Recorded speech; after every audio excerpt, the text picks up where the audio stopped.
As with any game, always start with the objective. So in this game, your objective is to put a pawn on that corresponds with the little figure. So you can see the red pawn corresponds with the little red figure there. So the next question is, how do you get this out of your hand? So in this case, I'm yellow. Maybe there's someone over here who's red. As you can see, Liz is purple.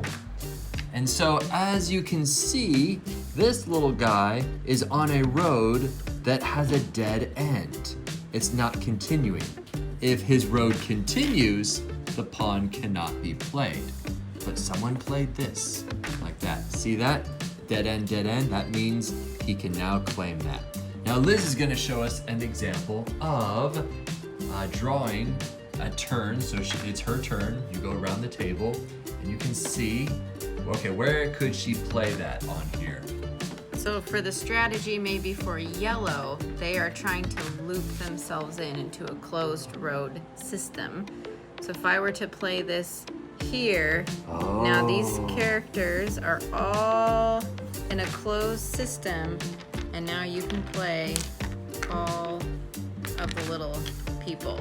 And that would be a very good strategy because now yellow only has 2 players left. And the goal is to get all of your players out on the board. Excellent. It's kind of a lot of fun, wouldn't you say?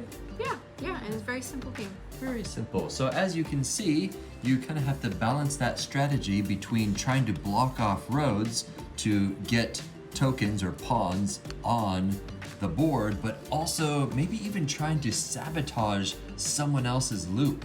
So let's say, for example, Liz did not play that to close off the loop, but look, oh, she played this one that continues the loop.